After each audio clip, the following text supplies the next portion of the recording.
அல்லேலூயா, அல்லேலூயா, அல்லேலூயா, அல்லேலூயா. புனித வெள்ளி அன்று தேவன் எங்களோடு பேசினார், எங்களுக்கு ஆசீர்வாதமா இருந்தது அப்படின்னு சொல்றவங்க மாத்திரம் கைகளை உயர்த்தி ஒரு அல்லேலூயா சொல்லுங்க. இன்றும் தேவன் உங்களோடு இடைப்படுவார் என்று நான் நம்புகிறேன். தேவனுடைய வார்த்தைக்குள்ள போறதுக்கு முன்பதாக நம்ம இந்த நாள்ல ஒன்னே ஒண்ணு கொடுக்கணும். அது எல்லாரும் கொடுத்தீங்களா அப்படின்னு சொல்லிட்டு இன்று காலை நீங்க எழுதிருக்கும் போது உங்களையே நீங்க ஆக்சுவலா கேட்டு பார்த்துருக்கணும். அது என்ன அப்படின்னா உங்களையே நீங்க கொடுக்கணும். என்னையே தருகிறேன் ஜீவ பலியாக, என்னையே தருகிறேன் ஜீவ பலியாக, உகந்த காணிக்கையாய் உடலை தருகிறேன், உகந்த காணிக்கையாய் உடலை தருகிறேன். ஒப்பு கொடுத்தீரையா உம்மையே எனக்காக, உலகின் ரட்சகரே உன்னத பலியாக.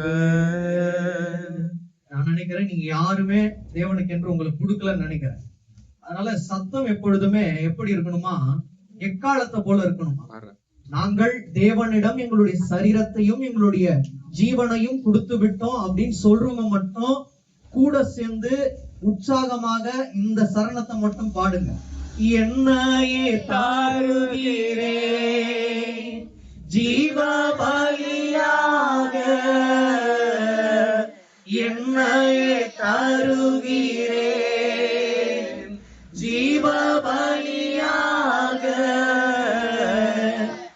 உகந்த காணிக்கையாய் உடலை தருகிறேன், உகந்த காணிக்கையாய் உடலை தருகிறேன். ஒப்பு கொடுத்தீரையா உம்மையே எனக்காக, உலகின் ரட்சகரே உன்னத பலியாக.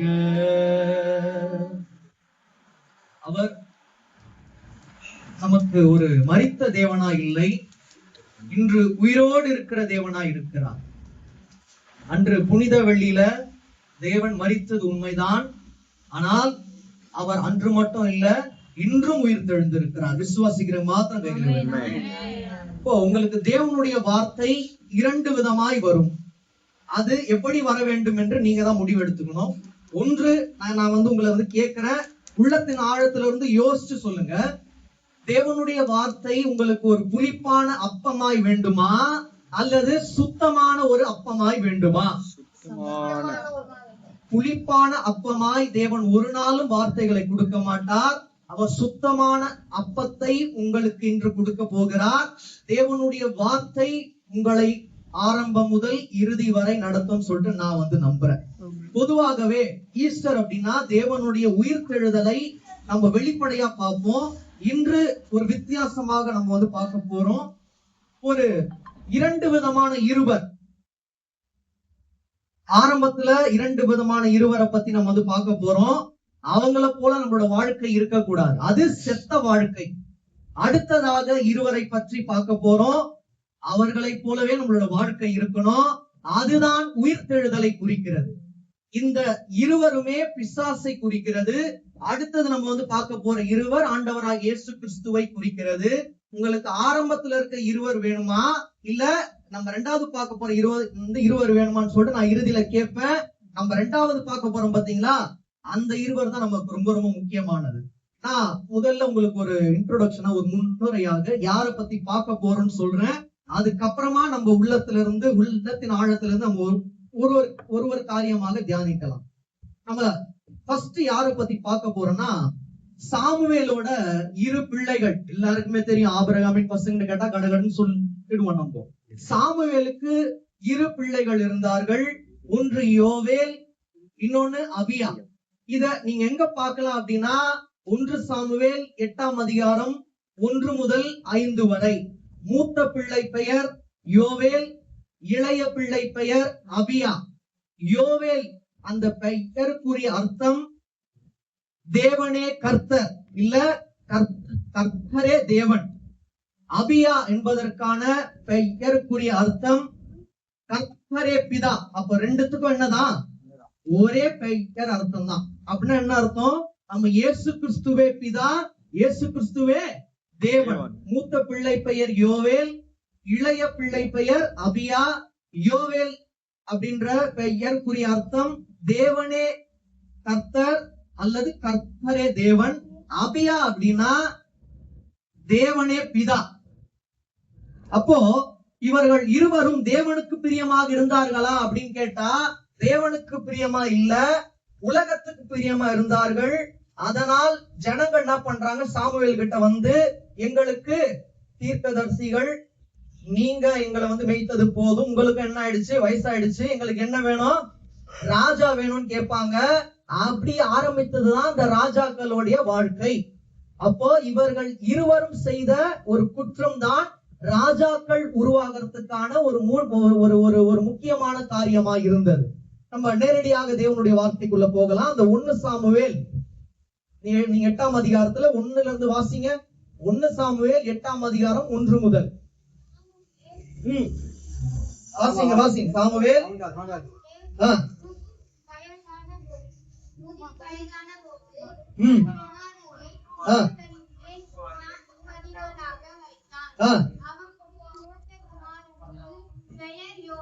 மூத்த குமாரன் பெயர் யோவேல், இரண்டும் கரெக்டா இருக்குங்களா? யோவேல், அபியா யார் பிள்ளைகள்? சாமுவேலின் பிள்ளைகள். சில நேரங்கள்ல நம்மள கேள்வி கேட்கணும்னா இதை வச்சுதான் கேட்பாங்க. ஆபிரகாமின் பிள்ளைகளோட பெயர் என்னன்னு கேட்டா நம்ம என்ன பண்ணிடுவோம்?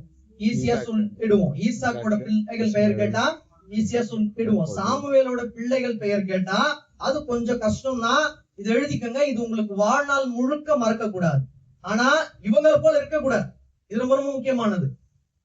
நாங்க இவங்களை போலதான் இருப்போம், அடுத்தது என்ன வருதோ அவங்கள போல இருக்க போறது இல்ல அப்படின்னு சொல்றது எனக்கு புரியுது. ஆனா ஆவிக்குரிய வாழ்க்கையில நம்ம 2வது பார்க்க போறோம் பாத்தீங்களா, அவங்கள போலதான் நம்ம இருக்கணும். வாசிங்க.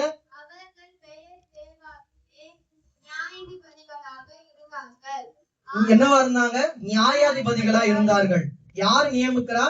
சாமுவேல் என்ன பண்றாருன்னா அவர்களுடைய குமாரர்களை நியமிக்கிறார். ஏன் நியமிக்கிறாரு? அந்த ஜனங்களை இவர்கள் நியாயம் விசாரித்து அற்புதமாய் வழிநடத்துவார்கள் என்று நம்பி என்ன பண்றாரு? அவர் விசாரிக்கிறார்.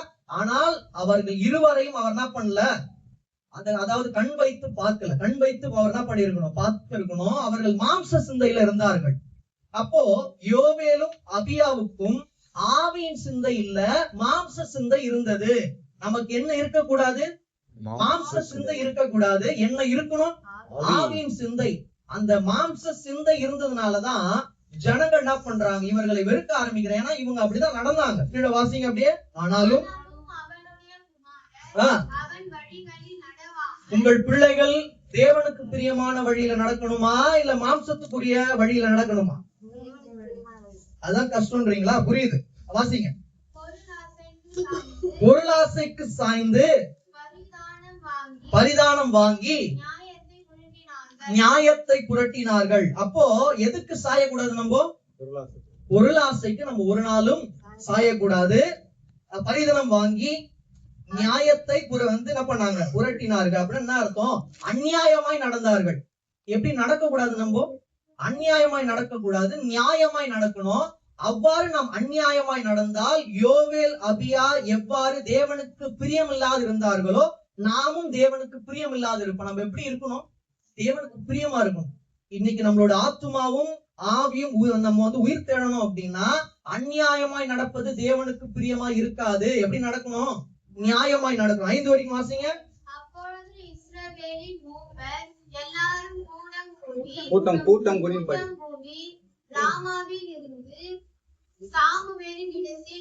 அப்போ பிள்ளைகள் சரியில்லைன்னா யார் இடத்துல வருவாங்க? பெற்றோர் இடத்துலதான் வருவாங்க. அதனாலதான் சாமுவேல் இடத்தில் வந்து இதோ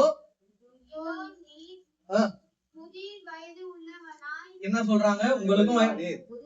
என்ன சொல்றாங்க? உங்களுக்கும் வயசாயிடுச்சு, உங்களோட பிள்ளைகளும் உங்களுடைய வழியில இல்ல, அவங்க எப்படி ஒரு தாறுமாறான வழிகள்ல இருக்காங்க, அதனால எங்களுக்கு ஒரு ராஜா வேணும்னு கேக்குறாங்க. வாசிங்க.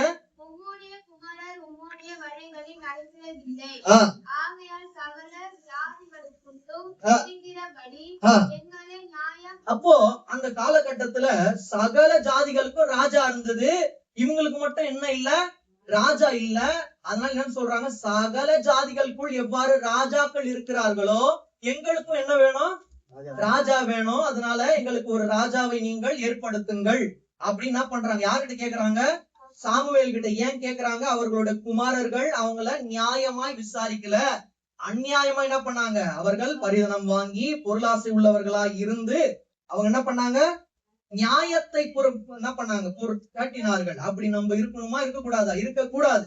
எப்படி இருக்கணும்? தேவனுடைய பார்வையில பொருளாசை இல்லாதவர்களா இருக்கணும். நம்ம பரிதனம் வாங்கக்கூடாது, நியாயத்தை புரட்டக்கூடாது, அநியாயமா இருக்கக்கூடாது. எப்படி இருக்கணும்? நம்ம நியாயமா இருக்கணும். வாசிங்க, 5 வாசிங்க மறுபடியும்.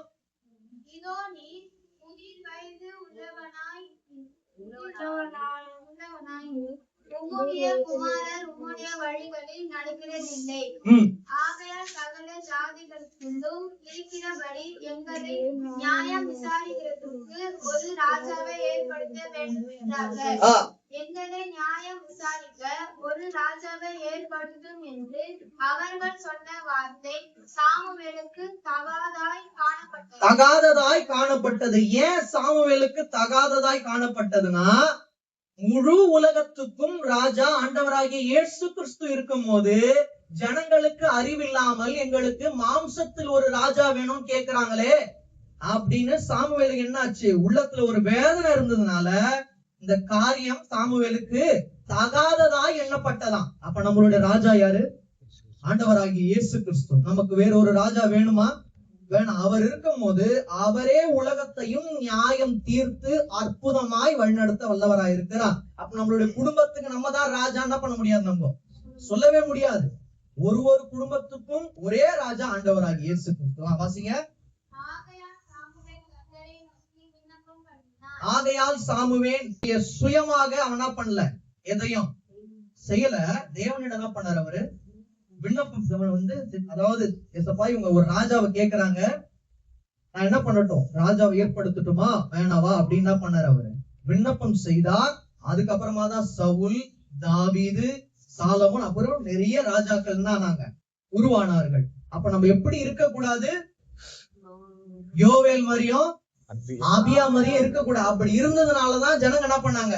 எங்களுக்கு ராஜாக்கள் வேணும்னாங்க. நம்ம ராஜாக்களோட இந்த சாப்டரை பத்தி நம்ம பார்க்க போல, யார மாதிரி இருக்க கூடாது நம்ம பார்த்தோம், யார மாதிரி இருக்கணும் நம்ம பார்க்கலாம். நம்ம எடுத்து நேரடியா வாசிக்கலாம். யோசுவா 1:1 இதுல இருந்தே புரிஞ்சிருக்கோம். யோசுவாவை பற்றியும் காலேப் பற்றியும் பார்க்க போறோம். கானான் தேசத்துக்குள்ள போனது யாரு? யோசுவா 1:1.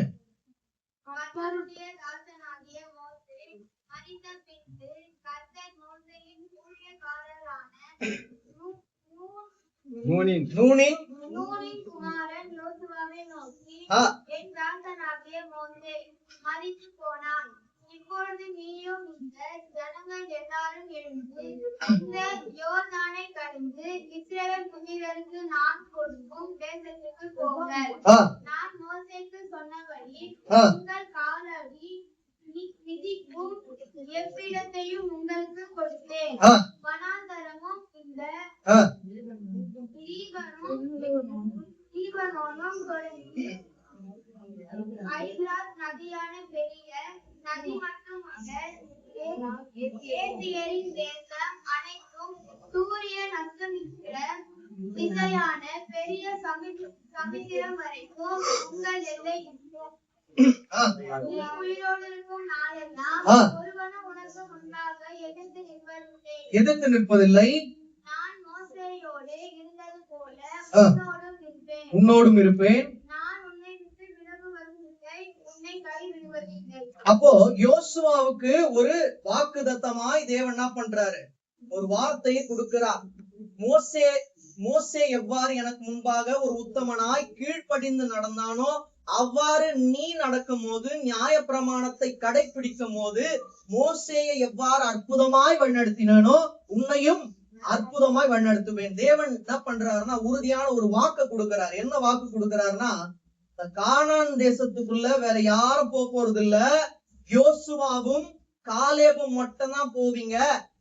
அங்க யார் மட்டும்தான் உயிரோடு இருப்பான்றாரு, யோசுவாவும் காலேபும் மட்டும்தான் உயிரோடு இருப்பா அப்படின்றாரு. அப்ப யோசுவா யார் அப்படின்னா நூனின் குமாரன். நீங்க பாத்தீங்க அப்படின்னா யோசுவாவின் வம்ச வரலாறு அப்படியே பாத்தீங்கன்னா, யோசுவா எந்த வம்சம் அப்படின்னா எப்ராஹிம் வம்சம். யார் எப்ராஹிம்? யோசேப்பின் பிள்ளைகள்ல ஒரு பிள்ளை, 2 பிள்ளை, ஒன்று மனாசே, இன்னொன்று எப்ராஹிம். எப்ராஹிம் வம்சத்தை சேர்ந்தவன் தான் யோசுவா. நீங்க எழுதிக்கணும்னு எழுதிங்க, எப்ராஹிம் வம்சத்தை சேர்ந்தவன் யோசுவா. நீங்க அந்த காலேபாதன் நீங்க வந்து பாத்தீங்க அப்படின்னா, யாக்கோபின் பிள்ளைகள்ல ஒரு பிள்ளை யூதா, யூதாவின் வம்சத்தை சேர்ந்தவர் காலேப். இது ரொம்ப ரொம்ப முக்கியமானது. எப்ராஹிம் வம்சத்தை சேர்ந்தவர் யோசுவா, யாக்கோபின் பிள்ளைகளில் ஒருவராகிய யூதா, யூதாவின் வம்சத்தை சேர்ந்தவர் காலேப். இது ரெண்டுமே ரொம்ப ரொம்ப முக்கியமானது. நமக்கு நேரம் இல்லாததுனால நான் ஒரு சில காரியங்கள் உங்களுக்கு சொல்றேன், நீங்க அதை வந்து வாசிங்க. என்னாகமம் 13ஆம் அதிகாரம் 1 வாசிங்க. கர்த்தர் மோசேயை நோக்கி, நான் இஸ்ரவேல் புத்திரருக்கு கொடுக்கும் கானான் தேசத்தை சுற்றி பார்ப்பதற்கு நீ மனிதரை அனுப்பு. ஒவ்வொரு பிதாக்களின் கோத்திரத்திலும் ஒவ்வொரு பிரபுவாகிய புருஷனை அனுப்ப வேண்டும் என்றார். 6 வாசிங்க. யூதா கோத்திரத்தில் எப்புன்னையின் குமாரன் காலேப்.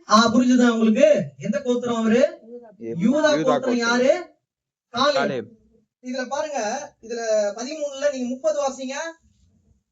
30, 31 வந்து வாசிங்க. அப்பொழுது காலேப் மோசேக்கு முன்பாக ஜனங்களை அமர்த்தி. அப்போ இவர் என்ன பண்றாரு, ஒரு அந்த ஒரு கோத்திரத்துல இருந்து ஒரு ஆளா வந்து அனுப்புறாரு. அங்க சூழ்நிலைகள் எப்படி இருக்குது நான் உங்களுக்கு விவரமா சொல்ல நமக்கு நேரம் இல்லை. அங்க சூழ்நிலைகள் எப்படி இருக்குதுன்னு சொல்லிட்டு பாக்குறதுக்காக அங்க ஒருத்தர் என்ன பண்றாரு, அனுப்பி விடுகிறார். ஆனால் மற்றவர்களுக்குள்ளாக மாம்ச சிந்தை இருந்திருக்க கூடும், ஆனால் காலேப்புள்ள ஆவியின் சிந்தை இருந்தது. அங்க சூழ்நிலைகள் சரியில்லை அப்படின்னாலும் இவர் எப்படி வந்து சொல்றாரு பாருங்க. வாசிங்க 30 வாசிங்க. நாம் உடனே அப்பொழுது காலேப் மோசேக்கு முன்பாக ஜனங்களை அமர்த்தி, நாம் உடனே போய் அதை சுதந்திரித்துக் கொள்வோம், நாம் அதை எளிதாய் ஜெயித்துக் கொள்ளலாம். என்ன விசுவாசம் இருந்ததோ அந்த ஒரு காலேபுக்கு, எளிதாய் நம்ம வந்து ஜெயித்துக் கொள்ளலாம், ஏன்னா தேவன் கூட இருக்கிறார். அந்த விசுவாசம் வேற யாருக்கும் இல்ல, காலேபுக்கு இருந்தது. இப்ப எழுதிக்கங்க, காலேப் அப்படின்றதுக்கான ஆவிக்குரிய அர்த்தம் விசுவாசம் உள்ளவன், நம்பிக்கை உள்ளவன், தேவனுக்கு மிகவும் பிரியமானவன், இறுதியாக இருதயத்தின் ஆழத்திலிருந்து விசுவாசத்தையும் நம்பிக்கையையும் கடைபிடித்து வாழ்ந்தவன். கொஞ்சம் கஷ்டம்தான், மறுபடியும் சொல்றேன். விசுவாசம் உள்ளவன், நம்பிக்கை உள்ளவன், 3வது தேவனுக்கு பிரியமானவன், இறுதியாக இருதயத்தில் விசுவாசத்தையும் நம்பிக்கையையும் இறுதி வரை கடைபிடித்து வாழ்ந்தவன். இன்னும் வல்லமாக சொல்ல முடியாது, நேரம் 2 மணி வரை ஆகிவிடும். அதனால நம்ம இன்னும் கூட அது வாசிங்க, மறுபடியும் வாசிங்க. 30 வாசிங்க. அப்பொழுது காலேப் மோசேக்கு முன்பாக ஜனங்களை அமர்த்தி, நாம் உடனே போய் அதை சுதந்திரித்துக் கொள்வோம், நாம் அதை எளிதாய் ஜெயித்துக் கொள்ளலாம் என்றார். இந்த விசுவாசம் தான் உங்களுக்கு இருக்கணும். அங்க சூழ்நிலைகள் எப்படி இருந்தாலும் உங்களுடைய நம்பிக்கை எல்லாம், உங்களுடைய விசுவாசம் எல்லாம் இப்படி இருக்கணும். எப்படி இருந்தாலும் தேவன் நடத்துவார். எங்களை என்ன பண்ணுவார், எளிதாய் ஜெயிக்கும்படி செய்வார், அந்த தேசத்தை சுதந்தரித்துக் கொள்ளும்படி செய்வார். யாருக்கு இருந்தது விசுவாசம்? காலேபுக்கு இருந்தது. கீழே வாசிங்க. அவனோடு கூட போய் வந்த மனிதரோ, அவனோடு கூட போய் வந்த மனிதரோ, அதாவது இவருக்கு இருந்த விசுவாசம் மற்றவர்களுக்கும் இருந்து இருக்கணும். ஆனா மற்றவர்களுக்கு இல்ல. ஏன் இல்லைன்னா விசுவாசத்துல உறுதியா இல்ல, நம்பிக்கை இல்ல, இருதயத்தில் தேவன் இல்ல. காலேபுக்கு 3மே இருந்தது. அதனாலதான் அங்க இருந்த சூழ்நிலைகள் எப்படி இருந்தாலும் பரவாயில்ல, தேவன் என்ன பண்ணுவாரு, எளிதாய் அந்த தேசத்தை சுதந்தரித்துக் கொள்ளும்படி செய்வார் என்ற நம்பிக்கை யாருக்கு இருந்தது? காலேபுக்கு இருந்தது. அவரோடு கூட சென்ற மற்ற மனிதருக்கோ, அப்படி வாசிங்க, அந்த ஜனங்களோடு எதிர்க்க நம்மாலே கூடாது, அவர்கள் அவர்கள் நம்மை பார்க்க பலவான்கள் என்றார். இந்த நம்பிக்கை நமக்கு இருக்கணுமா? இந்த நம்பிக்கை நமக்கு இருக்க கூடாது. மறுபடியும் வாசிங்க, புரியும் உங்களுக்கு. அவனோடு கூட போய் வந்த மனிதரோ நாம் போய் அந்த ஜனங்களோடு எதிர்க்க நம்மால் கூடாது, முடியாது, ரொம்ப கஷ்டம்ன்றாங்க மற்றவங்க எல்லாருமே. ஆனா காலேப் என்ன சொல்றாரு? அப்ப நீங்க பாருங்க, நாம் உடனே போய் அதை சுதந்தரித்துக் கொள்வோம். 30, நாம் அதை எளிதாய் ஜெயித்துக் கொள்ளலாம் என்றான். ஆண்டவர் என்னோடு இருக்கிறார் என்ற விசுவாசம் இருந்தது. இவர்களுக்கு மாம்ச சிந்தை இருந்தது. அதனாலதான் அவங்க கிட்ட இருக்கவங்க எல்லாம் நம்ம விட பலவான்களா இருக்காங்க, அதனால நம்மளால மேற்கொள்ள முடியாது அப்படின்றாங்க. வாசிங்க, அவனோடு கூட போய் வந்த மனிதரோ நாம் போய் வந்த அந்த ஜனங்களை எதிர்க்க நம்மால் கூடாது, அவர்கள் நம்மை பார்க்கிலும் பலவான்கள் என்றான். நம்மை பார்க்கிலும் பலவான் என்றான். அந்த பலவான்களை பார்க்கிலும் பலவான் ஒருத்தர் இருக்கார். அந்த நம்பிக்கை யாருக்கு இருந்தது? காலேபுக்கு இருந்தது. அப்ப காலேப் அப்படின்னா நம்மளை குறிக்கிறது. அப்ப நம்ம உயிர் தெழணும்னா விசுவாசத்துல உயிர் தெழணும், நம்பிக்கையில நம்ம என்ன பண்ணணும்? உயிர் தெழணும். தேவன் எங்களை நடத்துவார் என்ற நம்பிக்கை நம்மளுக்கு இருக்கணும். அது காலேப் கிட்ட இருந்தது. மற்ற மனிதருக்கோ அந்த விசுவாசமும் நம்பிக்கையும் இல்ல, அவங்களுக்கு அவிசுவாசம் இருந்தது. அந்த செத்த கிரியை வேணுமா, இல்ல காலேப்புக்குள்ள இருந்த உயிர்த்தெழுதலின் விசுவாசம் வேணுமா? உயிர்த்தெழுந்த தேவன் என்ன நடத்துவார். அந்த விசுவாசம் இருந்தா அங்க அநேக பேர் இருந்தாலும் நம்மை தேவன் என்ன பண்ணுவார்? அற்புதமாய் வழி நடத்துவார். அந்த நம்பிக்கை காலேபுக்குள் இருந்தது. இன்னொன்னு கூட நம்ம எடுத்து வந்து வாசிக்கலாம். அதே எண்ணாகமும் 14ஆம் அதிகாரம் 24 30 வரைக்கும் வாசிங்க. என்னுடைய தாசனாகிய காலேப் வேறு ஆவி உடையவனாய் இருந்தபடினாலும் உத்தமமா என்னை பின்பற்றி வந்தபடினாலும் அவன் போய் வந்த தேசத்திலே அவனை சேர பண்ணுவேன். இப்படிப்பட்ட சாட்சி பாத்தீங்களா? என்னுடைய தாசனாகிய காலேப். யார் சொல்றது இந்த சாட்சி? ஆண்டவராகிய தேவன் என்ன பண்றாரு? யார பத்தி சொல்றாரு? காலேப பத்தி சொல்றாரு. என்னுடைய தாசனாகிய காலேப் வேறு ஆவியை உடையவனா இருக்கிறபடினாலும், வேறு ஆவின்னு என்ன அர்த்தம்? இங்க இருக்கிற அவிசுவாசம் உள்ள ஆவியை என்ன பண்ணல, அவன் பெற்றுக்கொண்டு வாழல. பிசாசு மூலமாய் அசுத்த ஆவியை கொன்று அவனா பண்ணல, அப்படி வாழல. அவன் என்னுடைய ஆவியை பெற்றுக்கொண்டு இருக்கிறான். அதனால உத்தமமாய் என்னை பின்பற்றி வந்தபடினாலும் அவன் போய் வந்த தேசத்திலே அவனை சேர பண்ணுவேன். அவன் சந்ததியார் அதை சுதந்தரித்துக் கொள்வார்கள். இதுல பாருங்க, ஒரு வார்த்தை இருக்கிறது, உத்தமமா என்னை பின்பற்றி வந்தபடினால். ரொம்ப ரொம்ப முக்கியமான வார்த்தை. இன்று உயிர்த்தெழுதலின் நாள்ல தேவன் உங்களுக்கு சொல்றது, அவரை உத்தமமாய் பின்பற்றி வாழுங்கள். காலேப் வாழ்ந்ததை போல் நீங்கள் உத்தமமாய் அவரை பின்பற்றி வாழ்ந்தால் உங்களுடைய வாழ்க்கையும் செத்த வாழ்க்கையா இருக்காது. உயிர்த்தெழுதலின் தேவன் உங்களுடைய வாழ்க்கையையும் உயிர்ப்பிக்க வல்லவராய் இருக்கிறார். விசுவாசிக்கணுமா? அப்படியே வாசிங்க. அமலேக்கரும் கானானியரும் பள்ளத்தாக்கிலே குடியிருக்கின்றபடினால் நாளைக்கு நீங்கள் திரும்பி சிவந்த சமுத்திரத்துக்கு போகிற வழியாய் வனாந்தரத்துக்கு பிரயாணம் பண்ணுங்கள் என்றார். பின்னும் கர்த்தர் மோசேயும் ஆரோனையும் நோக்கி, எனக்கு விரோதமாய் முறுமுறுக்கிற இந்த பொல்லாத சபையாரை எதுவரைக்கும் பொறுப்பேன்? இஸ்ரவேல் புத்திரரை எனக்கு விரோதமாய் முறுமுறுக்கிறதை கேட்டேன். நீ அவர்களோடு சொல்ல வேண்டியது என்னவென்றால், மட்டும் வாசிங்க. எப்ரோன் குமாரனாகிய காலேபும் நூனின் குமாரனாகிய யோசுவாவும் ஆரம்பத்துல சொன்னோம் பாத்தீங்களா? காலேப், யோசுவா இவங்களை தவிர கானான் தேசத்துக்குள்ள மோசே கூட போக முடியாது அப்படின்ற வாக்குத்தத்தத்தை இங்க கொடுக்கிறாரா? வாசிங்க. யோசுவாவை தவிர மற்றவர்கள் ஆகிய நீங்கள் நான் உங்களை குடியேற்றுவேன் என்று ஆணையிட்டு கொடுத்த தேசத்தில் பிரவேசிப்பதில்லை. அப்போ காலேப், யோசுவாவை போல நாம் உண்மை உத்தமமா இருந்தால் தேவன் என்ன பண்ணுவாரு? அவருடைய தேசத்துக்குள் நம்மை அழைத்து கொண்டு போவார். நீங்க இந்த கானான், யோசுவா, காலேப், அப்புறம் ஜனங்கள், இந்த மூன்றையும் எழுதி வச்சுக்குங்க. இறுதியாக ஒரு வார்த்தை சொல்லி இணைத்து அதை முடிக்கிறேன். தேவன் உங்களை அற்புதமாய் வழிநடத்துவார் சொல்லிட்டு நான் நம்புறேன். எவ்வளவு நேரம் ஆகும்னு எனக்கு தெரியாது, ஆனா தேவன் நடத்துவார். ஏன்னா இது ரொம்ப ரொம்ப ஆழமான ஒரு காரியம். எழுதிக்கங்க. கானான் தேசம், யோசுவா, காலேப், ஜனங்கள், இது மூன்றுத்துக்குமே ஒரு ஆவிக்குரிய அர்த்தம் இருக்கிறது. இந்த அர்த்தத்தை நீங்கள் புரிந்து கொண்டால்தான் இந்த உயிர்த்தெழுதலோட முழு அர்த்தமும் உங்களுக்கு புரியும். நீங்க மறுபடியும் 30 வாசிங்களேன். எப்ரோனின் குமாரன் காலேப்பும் நூனின் குமாரன் யோசுவாவும் தவிர மற்றவர்களாகி நீங்கள் நான் உங்களை குடியேற்றுவேன் என்று ஆணையிட்டு கொடுத்த தேசத்தில் பிரவேசிப்பதில்லை. அப்போ தேவன் என்ன பண்ணணும்? நீங்க பிரவேசிப்பீங்க அப்படின்னு என்ன பண்ணணும்? நம்மள பார்த்து சொல்லணும். பிரவேசிப்பதில்லை அப்படின்னு சொல்லக்கூடாது. காலேபை போல எப்படி இருக்கணும்? விசுவாசம் உள்ளவனாய், நம்பிக்கை உள்ளவனாய் இருக்கணும். யோசுவாவை போலவும் இருக்கணும். அவ்வாறு இருந்தால் கானான் தேசத்துக்குள்ள நம்ம என்ன பண்ணுவோம்? பிரவேசிப்போம். இன்னும் கூட நம்ம எடுத்து வந்து வாசிக்கலாம். என்னாகமம் 13:8. எப்ராயிம் கோத்திரத்தில் நூனின் குமாரன் யோசுவா. யாரு? யோசியா. அதாவது நீங்க நல்லா புரிஞ்சுக்கோங்க. மறுபடியும் வாசிங்க. எப்ராயிம் கோத்திரத்தில் நூனின் குமாரன் யோசியா. இது எப்படி இருக்கு? யார் அது? யோசுவா தான். யோசுவாவுக்கு எபிரேய மொழியில எடுக்கப்பட்ட வார்த்தை தான் யோசுவா. அதுல அந்த வார்த்தைக்குரிய அந்த ஒரு பெயர் தான் அது. வாசிங்க, மறுபடியும் வாசிங்க. எப்ராயிம் கோத்திரத்தில் நூனின் குமாரன் யோசியா. அப்போ இது ஒரு ஆவிக்குரிய அர்த்தம் இருக்கிறது. யோசுவாவுக்கு ஈப்ரூ மொழி, அதாவது எபிரேய மொழியில ஒரு ஆவிக்குரிய அர்த்தம். அந்த பெயரே அங்க வேற மாதிரி இருக்கு. யோசுவாவுக்கு நேரம் எழுதிக்குங்க. யெஷுவா. அப்படி தெரியும்னா 16. அதாவது யெஷுவா அப்படின்னா இயேசு கிறிஸ்துவை குறிக்கிறது. அப்படின்னா என்ன அர்த்தம்? இயேசுவே ரட்சிப்பு, கர்த்தாவே. 16. அதாவது கர்த்தரே என்னது? நமக்கு ரட்சிப்பு. அப்ப யோசுவானா எழுதிக்குங்க.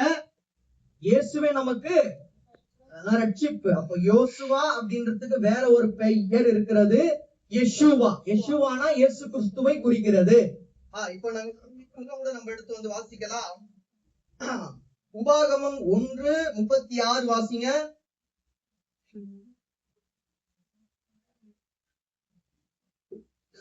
வாசிங்க. 1:36. எப்புனேயின் குமாரனாகிய காலேப்பு மாத்திரம் அதை காண்பான். அவன் கர்த்தரை உத்தமமாய் பின்பற்றினபடியினால் நான் அவன் மிதித்து வந்த தேசத்தை அவனுக்கு அவன் பிள்ளைகளுக்கும் கொடுப்பேன் என்று ஆணையிட்டார். என்ன பண்ணல? சும்மா ஒரு வார்த்தையாய் அவர் என்ன பண்ணல? கொடுக்கல, ஆணையிட்டார். ஆணையிட்டபடியே காலேபும் யோசுவாவும் மட்டும் தான் என்ன பண்ணாங்க? கானான் தேசத்துக்குள் சென்றார்கள். கர்த்தரை உத்தமமாய் பின்பற்றினபடியினால் நான் அவன் மிதித்து வந்த தேசத்தை அவனுக்கும் அவன் பிள்ளைகளுக்கும் கொடுப்பேன் என்றும் ஆணையிட்டார் என்று தேவன் சொல்றது.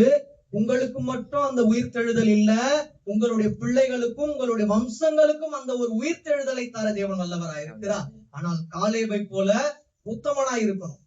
யோசுவாவை போல தேவனையே பின்பற்றணும். தேவனையே பின்பற்றி அந்த நியாய பிரமாணத்துக்கு கீழ்ப்படிந்து அவர் வாழ்ந்ததுனாலதான் இந்த இருவரையும் தேவன் என்ன பண்றாரு? தேர்ந்தெடுக்கிறார். தேர்ந்தெடுத்து அவர் என்ன பண்றாரு? கானான் தேசத்துக்குள்ள அனுப்புறார். இவங்க 2 பேரும் தான் அநேக நாள் வாழ்ந்தாங்க. தேவனுக்கு முன்பாக உத்தமர்களா இருந்தார்கள். நாமும் எப்படி இருக்கணும்? உத்தமர்களா இருக்கணும். இங்க ஒரு முக்கியமான காரியம் நமக்கு, நம்ம இறுதி ஒரு அத்தியாயத்துக்கு வந்துட்டோம். நான் சொல்லிட்டு முடிக்கிறேன். உங்களுக்கு எல்லாருக்குமே தெரியும், யோசுவா, காலேப். இங்கிலீஷ்ல ஜாஷுவா, காலேப். ஜாஷுவா அப்படின்ற ஃபர்ஸ்ட் வார்த்தை பாத்தீங்கன்னா ஜேல ஆரம்பிக்கும் இங்கிலீஷ். காலேப்ல சீல ஆரம்பிக்கும். ஜீசஸ் கிரைஸ்ட், இயேசு கிறிஸ்து. இது ஆவிக்குரிய அர்த்தம் இருக்கிறது. நான் சொன்ன பாத்தீங்களா? கானான் தேசம், யோசுவா, காலேப், ஜனங்கள். கானான் தேசம் பரலோகத்தை குறிக்கிறது. யோசுவா, காலேப் இருவர் அல்ல, ஒருவராய் இயேசு கிறிஸ்துவை குறிக்கிறது. ஜனங்கள் நாம் அனைவரையும் குறிக்கிறது. மோசேக்கும் ஒரு அர்த்தம் இருக்குது. மோசேனா ஊழியர். அந்த கானான் தேசத்துக்குள்ள கொண்டு போயிட்டு சேர்க்கிற வரைக்கும் தான் அந்த ஊழியரோட வேலை. அதுக்கப்புறமா பரலோகத்துல உங்களை எப்படி நடத்தணும்னு இயேசு கிறிஸ்துக்கு தெரியும். அங்க அவர் என்ன பண்ணுவார்? நம்மை அற்புதமாய் வழிநடத்துவார். இதுல ஒரு சில காரியங்கள் இருக்குது. அதாவது யோசுவா, காலேப், இயேசு கிறிஸ்து, இதுக்கான ஒரு ஆவிக்குரிய அர்த்தம் இணைப்பு வசனமாகவே இருக்கும். எடுத்து வாசிக்கலாம். ரோமர் 8:17. ரோமர் 8:17. எடுத்து வாசி. நாம் பிள்ளைகளானால் தேவனுடைய சுதந்திரரும் கிறிஸ்துவுக்கு உடன் சுதந்திரருமாமே.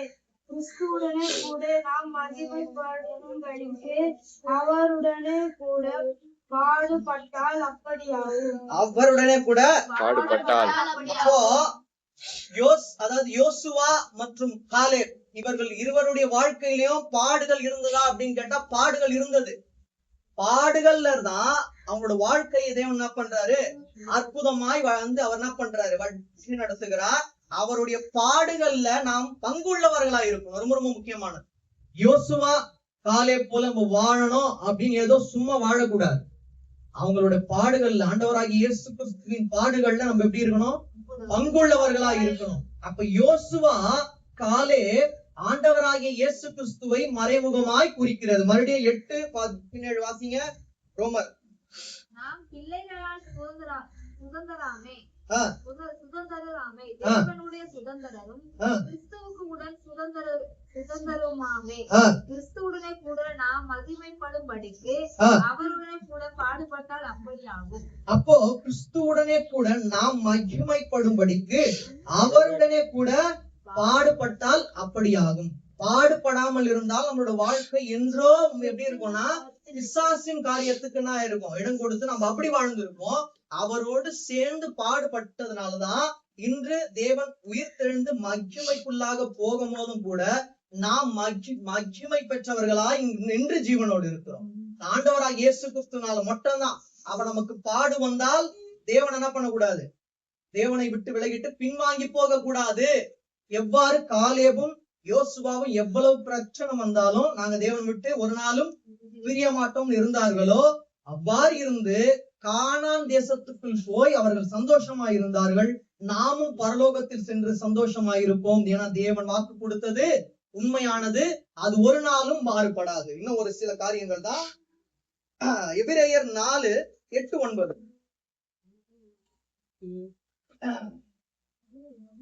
எபிரேயர் 4:8-9. 4ஆம் அதிகாரம் 8-9.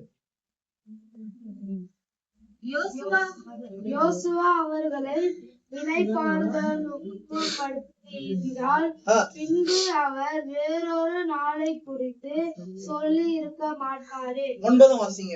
ஆகையால் தேவனுடைய ஜனங்களுக்கு இளைப்பாறுகிற காலம் இனி வருகிறதா? விசுவாசிக்கிற மாத்திரம் கைகள். யோசுவா மூலமாய் வந்த வார்த்தை இளைப்பாறும் காலம் சீக்கிரமாய் வரப்போகிறது அப்படின்னு அன்று சொன்ன வார்த்தை. அதுக்கப்புறமா ஆண்டவராகிய இயேசு கிறிஸ்து வந்து ஜனங்களுக்கு அவருடைய அற்புத அடையாளம், அன்பு, அதன் பிறகு அவருடைய வல்லமையினால் என்ன பண்ணாரு? இளைப்பாறுதலை தந்தார். அதை தான் யோசுவா அன்று சொன்னார். இன்று நான் என்னை தாழ்த்தி வெறுமையாக்கி சொல்றேன்.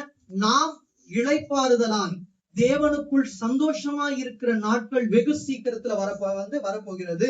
ஆகையால் இது பாருங்க, தேவனுடைய ஜனங்கள் இளைப்பாறுகிற காலம் இனி வருகிறதா இருக்கிறது. இதுவரைக்கும் வரல. ஏன்னா தேவனுக்கு நம்ம இடம் கொடுக்கல. எதுக்கு இடம் கொடுக்கிறோம்? பிசாசின் காரியங்களுக்கு இடம் கொடுக்கிறோம், பாவத்துக்கு இடம் கொடுக்கிறோம். அதனால ஐயா வந்து சொல்லிட்டாரு, இனிமேட்டு ஆண்டவராக இயேசு கிறிஸ்துவ ஜீசஸ் கிரைஸ்ட்னு கூப்பிடாம ஜேசின்னு கூப்பிடுவோம் அப்படின்னு கூப்பிடலாமா? கூடாது. ஒரு சின்ன ஒரு நமக்கு ஒரு எடுத்துக்காட்டு மட்டும் உங்களுக்கு சொல்றேன். 1 சாமுவேல் 7ஆம் அதிகாரம் எடுத்து 7ஆம் அதிகாரத்துல 12ஆம் வசனம் வாசிங்க. அப்பொழுது சாமுவேல் நடுவாக நின்று இம்மட்டும் கர்த்தர் எங்களுக்கு உதவி செய்தார் என்று அதற்கு எபினேசர் என்று பேரிட்டா. அப்ப எபினேசர் அப்படின்னு சொல்லாம எபின்னு சொல்லுவோம் அப்படின்னு நீங்க என்ன பண்ணலாம்? சொல்லலாமா? சொல்லக்கூடாது. எபினேசர்னா எபினேசர் தான். எபிலாம் இல்ல, ஷார்ட் ஃபார்ம் எல்லாம் கிடையாது. எபிக்கு தேவன் பிரியப்பட மாட்டார், எபினேசருக்கு தான் தேவன் பிரியப்படுவார். அது போல ஜீசஸ் கிரைஸ்டுக்கு தான் தேவன் பிரியப்படுவார். ஆண்டவராக இயேசு கிறிஸ்து அப்படின்னு முழுமையா நீங்க சொல்றதான் தேவன் விரும்புவார்.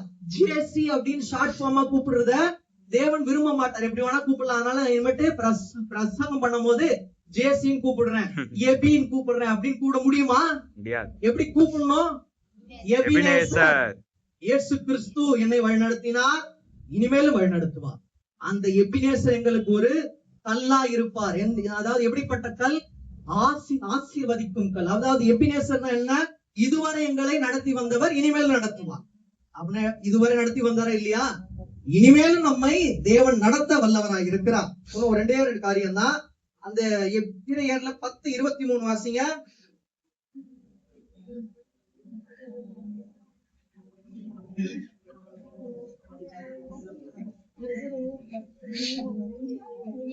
அல்லாமலும் நம்முடைய நம்பிக்கை அறிக்கையிடுகிறதுனால் அசைவதில்லாமல் உறுதியா இருக்க கடவும் வாக்குத்தத்தம் பண்ணினர் உண்மை உள்ளவராக. வாக்குத்தத்தம் பண்ணினவர் உண்மை உள்ளவர். ஏன்னா இளைப்பாறக்கூடிய காலம் இனி வரப்போகுது. அதுல நீங்க விசுவாசமா இருக்கணும், அதுல நம்பிக்கையா இருக்கணும். ஏன் இருக்கணும்? அதுக்குதான் இந்த வசனம் வாசிங்க. அல்லாமலும் நம்முடைய நம்பிக்கை அறிக்கை இடுகிறதுனால். ஏன் இது உங்களுக்கு சொல்றேன்னா, இந்த ஒரு நம்பிக்கை விசுவாசம்னா காலேபு கிட்ட இருந்தது. நம்மளோட நம்பிக்கை எங்க நம்பிக்கை எல்லாம் எப்ப பார்த்தாலும் அதாவது அசைந்து போகிறது. அப்படி இருக்க கூடாது. அசைவில்லாத நம்பிக்கை நமக்கு இருக்கணும். என்ன நம்பிக்கை இருக்கணும்? ஏன் இருக்கணும்? வாக்குத்தத்தம் பண்ணினவர் யார் என்பதை நம்ம என்ன பண்ணிருக்கோம்? அறிந்திருக்கணும். வாசிங்க. அசைவில்லாமல் உறுதியா இருக்க கடவுது. நம்பிக்கை எப்படி இருக்கணும்? அசைவில்லாமல் உறுதியா இருக்கணும். வாசிங்க. வாக்குத்தத்தம் பண்ணின உண்மை உள்ளவரா இருக்கிறாரே. ஏன்னா வாக்குத்தத்தம் பண்ணினவர் உண்மை உள்ளவர். நம்மளோட நம்பிக்கை அப்படிதான் இருக்கணும். யோவான் 8:29.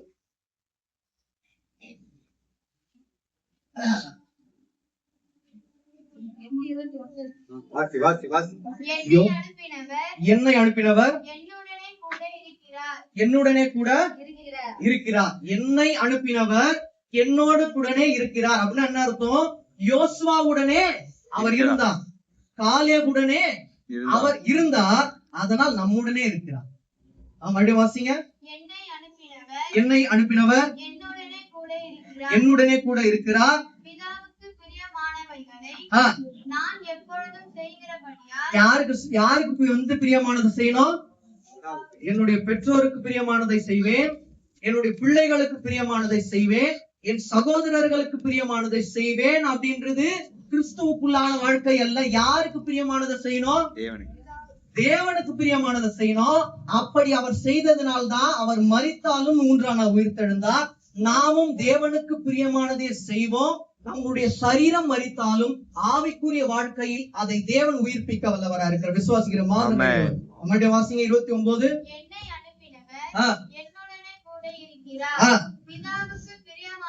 என்னுடனே கூட இருக்கிறார், அதனால் நான் கலங்கிக் கொண்டு ஜெப வாழ்க்கையில் உறுதியா இல்லாமல் துக்கம் கொண்டு என்னாலும் அழுது கொண்டு புலம்பிக் கொண்டே இருப்பேன் அப்படின்னு இருக்கா?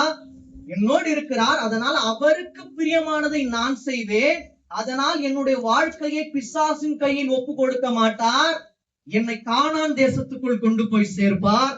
அப்பொழுது என்னோட வாழ்க்கை உயிர்த்தெழுதலை காணும். என்னோடு கூட யார் யார் தேவனுடைய வார்த்தையை நம்பி தேவனுக்கு பிரியமானதை செய்தார்களோ அவர்களும் பரலோகத்தில் சந்தோஷமாயிருப்பார்கள். இளைப்பாறும் காலம் வெகு சீக்கிரத்தில் வரப்போகிறது. அதனால நல்லா புரிஞ்சுக்கோங்க, நீங்கள் சாமுவேலின் பிள்ளைகள் இருவர், யோவேல் அபியாவை போல எப்படி இருக்காதீங்க. பாவத்துக்கு உட்பட்டு பாவமான வாழ்க்கையே வாழாதீங்க. யோசுவா, காலேப் இவர்கள் இருவரை போல இயேசு கிறிஸ்துவை தரித்து கொண்டு ஆவியின் வழியாய் அவர்கள் எவ்வாறு கடந்து வந்தார்களோ விசுவாசம் உள்ளவர்களாகி நம்பிக்கையோடு இருந்து உறுதியாய், அந்த நம்பிக்கையில் எப்படி இருக்கக்கூடாது? ஒரு அசைவு இருக்கக்கூடாது, அசைக்கப்படாத ஒரு உறுதியில் இருப்பார்கள். ஏன்னா எங்களுக்கு வாக்குத்தத்தம் கொடுத்தவர் நாங்கள் யார் என்று அறிவோம். அதனால எங்களை என்ன பண்ணுவார்? இளைப்பாறுதலுக்கும் கொண்டு சேர்ப்பார் என்ற நம்பிக்கை யோசுவாவுக்கும் இருந்தது, காலேபுக்கும் இருந்தது. நமக்கும் அந்த விசுவாசம் நம்பிக்கை பரிபூர்ணமா இருதயத்தில் இருக்குமானால் அந்த ஆண்டவராகிய இயேசு கிறிஸ்து